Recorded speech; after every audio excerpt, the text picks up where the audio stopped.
ചെറുതുരുത്തിയിൽ വിവാഹ സൽക്കാരത്തിനിടെ road block ചെയ്തതിനെ ചൊല്ലി സംഘർഷത്തെ തുടർന്ന് പോലീസ് ലാത്തിവീശി. പോലീസുകാർ ഉൾപ്പെടെ 5 പേർക്ക് പരിക്ക്. ചെറുതുരുത്തി വെട്ടിക്കാട്ടിരി KJM ഓഡിറ്റോറിയത്തിൽ കല്യാണത്തിന് വന്നവരും നാട്ടുകാരും തമ്മിലാണ് സംഘർഷമുണ്ടായത്.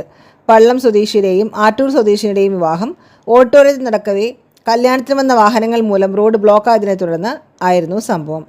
റോഡിലൂടെ വന്നിരുന്ന ടിപ്പർ ഹോൺ മുഴക്കുകയും ഇതേ തുടർന്ന് വാക്കേറ്റമുണ്ടാകുകയും ചെയ്തു. വിവാഹത്തിന് വന്ന ആളുകൾ ചേർന്ന് ടിപ്പർ ഡ്രൈവറെ മർദ്ദിച്ചതോടെ പ്രശ്നം വഷളായി. ഇതോടെ നാട്ടുകാർ സംഘടിക്കുകയും ഡ്രൈവറെ മർദ്ദിച്ചവരെ തടയുകയുമായിരുന്നു. പിന്നാലെ കല്ലേറുമുണ്ടായി. നിരവധി പേർക്ക് പരിക്കേൽക്കുകയും ചെയ്തു. ചെറുതുരുത്തി പോലീസ് ലാത്തിവീശി. പോലീസുകാർക്കും പരിക്കുണ്ട്.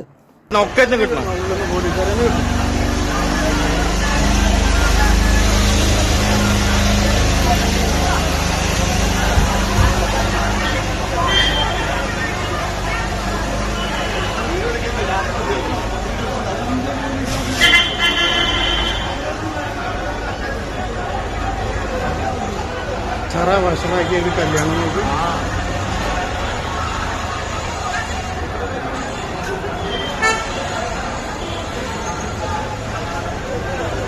ഏതാ പെണ്ണി അതിൻ്റെ ഇടയിൽ